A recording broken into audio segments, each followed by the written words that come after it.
Greetings, ladies and gentlemen. CCX here. Welcome back to the I was about to say, welcome back to the Chrono Trigger Let's Play. Welcome back to the Legend of Zelda: The Wind Waker. In the last part, we end up entering the Tower of the Gods, and we're gonna get hit by a random friggin' skull. Go away. Anyways. Oh, go away. Anyways, in this part, we're gonna go and continue with the Tower of the Gods, and hopefully we actually manage to finish. Now, in this... What happened to the other one? Oh, I guess the wind was strong enough to actually get both of them. Cool. That ends up saving me any time and effort. But anyways, we end up learning the command melody now. With the command melody, we can now take control of these wonderful totems. And luckily enough, we end up having this first totem that we get to control. Yeah! Alright, come here, you little horn bastard. These things almost look like weird versions of Ganon. Well, very lackluster versions of Ganon, I should say. Now, I know my commentary kind of sucked in the last part. Then again, to be perfectly honest, I don't really know when my commentary sucked, but I do know when it sucks. It feels like my sentences just go nowhere. Like, I mean, the thing about normal Let's Plays, unless they're reviews and whatnot, you don't have a script with you, so you're just going as you see, whatever you see on screen. So when you command things, these statues don't really have any specific ability besides hopping around and just moving. But when you control them, you basically end up assimilating their minds and whatnot, and you're basically just doing what you see fit. The thing about this, though, is that, well, you know, they don't really do anything. And in the later half of the game, well, not Valoo, the King of Red Lions here is going to tell us. I, the King of Red Lions, am afraid there are some areas which the damn statues cannot traverse, but do not fear, leaving them behind. Long story short, he's just telling us that leaving them behind really won't have any repercussions, because we can't really cross this gap because, well, you know, there's nothing to actually give us any leeway of crossing. So, luckily enough, there's a door here that gives us our first mini-boss. Well, not our first mini-boss, our only mini-boss in the Tower of the Gods. Say hello to the revamped version of the Dark Nuts. That's right, the Dark Nuts. As you can tell, these guys are souped up in armor. And I have to say that I love these Dark Nuts design. Well, not this design. This design. Say hello to Anubis Dark Nut. I should call it Anubis Dark Nut because that's exactly what the hell it's like to me. It looks like an Anubis, it acts like an Anubis, it gets slapped like an Anubis, and they also do some very kick-ass judo kicks. Mind you, though, most people will probably go ahead and agree to this, that the Wind Waker mini-bosses are really not that interesting. Twilight Princess does a much better job. I'm just going to say that now. Twilight Princess does a very wonderful job when it comes to mini-bosses. Hell, even Ocarina of Time does a much better job with the mini-bosses. The Wind Waker mini-bosses are really not that interesting. They all go down in, like, quick succession. But you notice that Dark Nut was wearing a belt. And that's where you actually get those, belts from. You get them from those guys. And basically that's it. You can actually use the grappler hook to steal it away, but, whatever. The hero's bow. Yeah, apparently the hero was in the Tower of the Gods. I wish they actually went into detail onto how the hero came into these areas, because the thing is, though, is that they never really fully explain as to how these certain items comes to... this is going to be annoying for me because I'm not playing with motion controls, so I'm forced to literally go by... Die! Okay. Anyways, the bow, like I said, you know what? That's actually being annoying. I have to actually switch it. I have to switch it to the R button because I cannot control it properly. Arrows allow us to go and hit the switches of the wonderful eyes, but aside from that, that's not the point. Like I said, I wish that they went into a little bit more detail with the friggin', hero. Like, how the hell did we never really gone through this, because the Hero of Time is basically the Link in Ocarina of Time that you played, but we never traversed through the Tower of the Gods. So, and here's another thing. Majora's Mask does a little bit of a similar thing where our items are also there as well, but they never really come into play as to how these items end up in the chest in the first place. Now this deity is going to open the last gate where we'll do the last trial, but sadly we're going to have to backtrack because we need to go ahead and get those last few items. So I'm going to cut back and I will be meeting you guys back in that room with that eye. So be right back. Alright, we are now back in that room with the eyeball. Now, in this room, you don't really have to come back here, but I'm actually more sick and tired of the fact that I always keep missing these specific rooms where the game wants you to backtrack with the specific dungeon item. I mean, seriously, that's annoying. Anyways, you shoot the eye, and then you get yourself your wonderful treasure chart, because that's actually what's in here. Yes, you literally have to backtrack to get your freaking treasure chart. And let the details of this treasure chart be known now. Yay. Fun fact, I haven't even opened... Oh, by the way, these Armos now come to life because they're pissed off. Also, because we now have the capabilities of killing them. The only way to kill Armos is you have to hit them in the back of their butts. They have the little glowy butts. Or what most people will kind of call it, or whoever.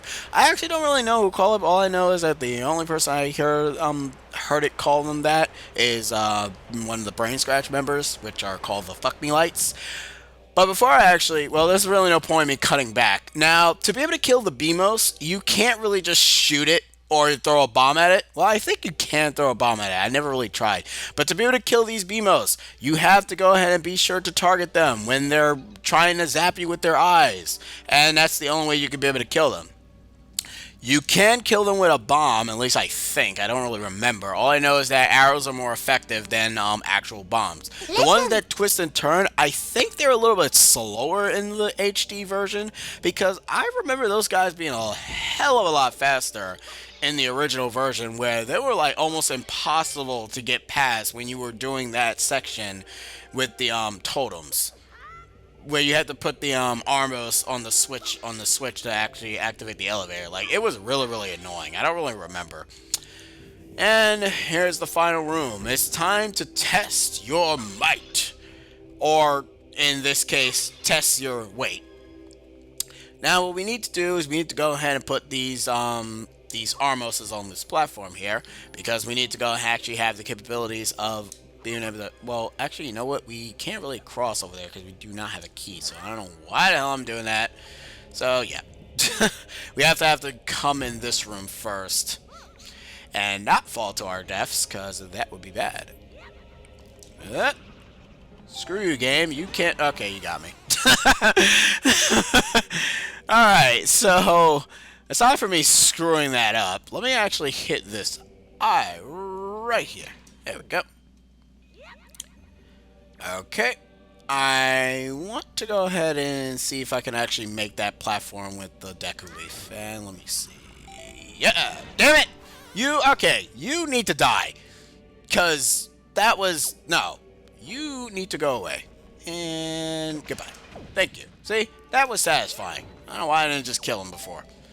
And then that black orb goes into the abyss. But yeah, the point of this room is to basically just get the key. Because, yeah, I really don't know why they have the, what is it? The heart piece sound effect. I don't know, you think that's kind of lazy on their part? Like, they just reuse the heart piece get sound effect and they don't really bother to even give it a unique sound effect. I don't know, I think it's kind of lazy. The reason why I didn't want to do anything is more because of the fact that I really had no choice but to take the hit. Or, you know, I'm complaining too much and I probably... Oh, that's right. There's one last eye. Boom-ya! And this is another treasure chart if you guys are... Oh, no, actually it's not. It's probably another joy pendant. Or probably another... I have no MP. Wow, this is not good. Cool, another joy pendant. Yeah! We're in trouble. By the way, this is what the Deku Leaf looks like when it does not have any magic. Whee! Okay, the game does not want me to die. Okay, there we go. I'm taking so much damage that I really shouldn't be, but you know what? This is not a perfectionist. I mean, I'm not a perfectionist, so I don't really care. Like, the thing is that I always have something to say. I don't always never have anything to say. The moment I never have anything to say is the day I end up literally stop talking, which is really almost impossible. Anyways, I thought there was arrows in there, but I guess not. We want to go through that door first before we bomb that wall, because the thing is, what's through that wall is not really what you think. I mean, it's not really that interesting. Put in 2 armors, you'll be able to go ahead and cross the platform without any problems, without the platform going down. Luckily enough, the game actually gives us some wonderful, Now in this room tricked me up the first time. I didn't understand what you're supposed to do. You're actually supposed to jump on that top of that platform and then use the deco leaf. That's why the game actually gives you MP bottles to traverse, because without it, you kind of would be screwed. Now what we need to do next is to control this little puppy, because, why not? I wish they went into more depth with the Wind Waker, because the thing is, we almost have all the musics for the Wind Waker. I guess, they couldn't really do anything else because it probably would have been too complicated. Also, don't go ahead and call this totem back, or else you will get hit by the lasers. Once we enter this room, we end up getting introduced to the Rizrobes. Seriously, we end up getting introduced to a lot of new enemies in this one dungeon alone. Okay, go away. Thank you. The Rizrobes are not as annoying as you think in other Zelda games. They're actually relatively simple enemies. They're kind of pretty terrible, to be honest. Alright, go away. Alright. Now, like I said, you don't really have to go into this room, but since, I'm going through all the rooms at once, because why the hell not? Alright, let me actually time this a little bit right this time. And go. There we go. Did I get it? No, I didn't. Really? Wow, that was very, very bad. Got it. There we go. Alright. Hopefully our totem dude actually stays there, because if he doesn't, I'm going to be really upset. Alright, we got some arrows here. And this is an optional room. You have 2. These are the true Armos. Wait a minute. That won't really wake up. Remember the Ocarina of Time where remember Ocarina of Time where you always have to play Zelda's Lullaby? Whenever you see these type of symbols, you have to play the Wind Waker to be able to actually get the treasure that's in here. Also, this is another wonderful treasure. Whoa! Say hello to the true Armos. These Armos are a hell of a lot more dangerous than their predecessors. You have to actually literally use bombs to kill them. It's probably the only way that bombs will ever be useful. After they jump like 3 times, they'll go ahead and just spin around like wildfire and then explode. They're really not that threatening though. They do have very mean spikes. And the description of this will be in the detail as soon as I open it. I end up literally forgotten that this was also a treasure chart. Woo! And kaboom! Booyah! I love it. Alright, let's collect all these spoils because why the hell not? They ain't gonna use them. And since the game actually did not transition through doors, the enemies actually won't respawn, thank God. But we do, however, need to go ahead and actually put back on those pedestals, though. So yeah, there's that. And you need to put on 3 pedestals this time. Well, 3 Armoses, I should say, because the thing is that since your weight is combined with the statue, but if you really want to go and have like a safer time, you just put all 4. Because that's what I do. I mean, I always put on all 4 just in case. 'Cause I don't really trust myself. Because you really do not want to fall in the water. Falling in the water is bad, so don't do it. Hey, guy. Sorry I left you. I had to go ahead and get some very random treasure chart that's completely pointless in this game because all it gives me is just a piece of heart. Which is useful in terms of, if you suck. Nah, I'm kidding. Piece of heart are life, people. Anyways, this is the last guy, and we're going to make this part a little bit longer since after this area, once we go up top, we're actually up to the boss. And I got a crick in my neck. I can't stand it. And once all 3 totems are set, Their chests protrudes the Triforce and creates a portal for some reason. Yeah, I don't get it either. Trust me, this makes sense in all Hylian secrets. And Lynx gives no craps, I mean, seriously. And now we go through the wonderful portal that looked so pretty back when it was first arrived. And now we're on top, we're almost up to the top of the tower now. And we have more of these ridiculous Beamos. Because Beamos are fun, guys. And they're also the most annoying enemies ever. I hate these guys. Like, oh my gosh, I do not like them. Ugh. Gotcha, stupid jerk. I don't like the Beamos in this game. The Beamos are by far worse. And, I thought we could actually lift that up. Anyways, the Beamos are worse in this game than they are in their Ocarina of Time incarnation. Hell, their Ocarina of Time incarnation are just pathetically easy. So I guess Wind Waker decided to go and say, hey, you know what? We had Beamos before that kind of just, sucked. So let's create Beamos that are like annoying. And then these guys were conceived. So yeah, there's that. Seriously? Your brother got on the Switch perfectly. Why do you gotta be the asshole? Booyah.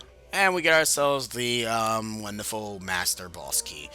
Which is by far the most easiest boss key to get, considering there's nothing that's getting in our way. Aside from the armors coming to life for some reason. Because why the hell not? Anyways, to kill these armors, you can shoot them in the eye. And you have to hit them twice since our sword is weak and it's not really that powerful. We need to go ahead and actually hit those jewels on their backs twice. But they do the same thing as their bigger variant versions, but the thing is that they can be stunned, unlike their bigger variant. And also the bigger ones can only be killed by bombs only. I don't know if these guys can also be killed by bombs. I never really tried it. Oh man, I still came here in the daytime. Damn it! Well, anyways, I'm gonna actually lower the brightness here because, to be honest, this place is too friggin' bright to actually see the Beamos. And I want you guys to see what the blue ones look like. There's blue and red ones. The blue ones kind of are the easiest to kill, and that guy's dead. Wow! And you don't even give me a feather for it. You know what? Screw you, douche. Anyways. Sometimes whenever you kill a Beamos, you will go ahead and get the chance of getting arrows back. So there's that. You just have to be very, very extremely lucky. Go away.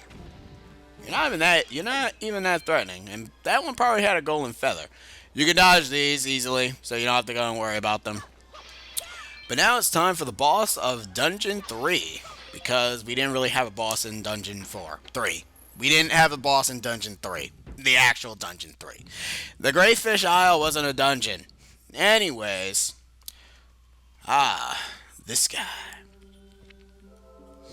You have done well to find your way to this place. Indeed I did. Oh, chosen one. The ambulance are so loud. Whatever.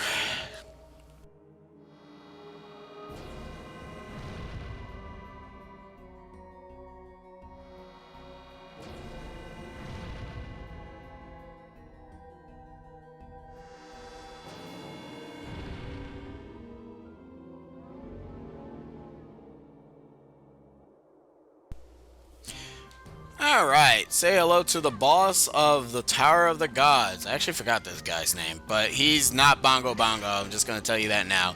The goal of this guy, you need to go and shoot his eye hands twice. Once you shoot his eye hands twice, you have to go ahead and shoot his eyeballs twice. This guy is not evil. The reason why I say that is because of the fact that if you run out of arrows, he will give you arrows back. And because, like I said, it's a trial. Once his mouth opens, you throw a bomb in his mouth and lather, rinse, repeat. That's basically it. You're not really doing much else. He will occasionally try... You know what? For a trial, he's really trying to kill you. So... How is this a trial? I never understand the word trials. Like, when I think of trials, I think of something that's not trying to kill me instantly. But what the hell do I know? I mean, I never really had trials. I mean, we have Tessas. Those are like kind of like death trials, right? Right? No one likes Tessas. This is why they're terrible. To be honest, if all our Tessas was like this, then by all means. Also, if you... damn it. I was gonna say that if you do run out of arrows, though, his, yeah, can you... Thank you. Can you snort out? If you do run out of arrows, and if he gives you arrows, his hands will get resurrected. So, yeah, you're warned by that. That's actually your only penalty, though. Everything else is pretty tameable. So, yeah. But, you know what? This actually makes the fight a little bit faster if he does go ahead and do that whole I give you the arrows trick and just resurrect my hands. It just makes you have to, skip the whole animation of his hands coming back to life.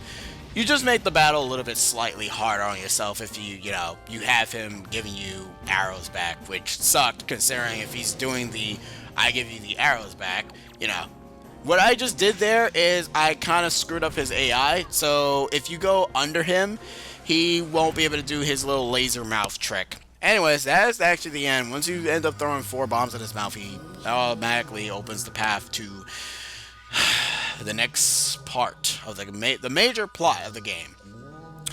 Now come to pass, it's tied to your fate, to the path that you have chosen. Go forward with caution. Thank you. Thank you, weird thing. I actually don't know why Wind Waker decided to... Wow, you know what? That really does tell you that this game really was rushed. Because the fact is that it did seem like that the bosses were supposed to have their names showed up. But in any other sequential Zelda game, aside from the top-down ones, you don't get the name. You get the names of the bosses. So, yeah, that's kind of odd.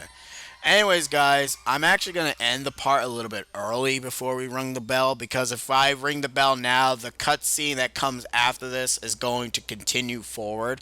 So in the next episode, we're actually going to go ahead and ring the bell and also get ourselves a major plot. Well, not merely a major plot. It's going to be a little bit of a long part in the next episode. But I don't really know. But anyways, I've been CCX. You guys have been a great audience, and I hope you guys enjoy the Tower of the Gods festivities. I'll be seeing you guys next time. See yous.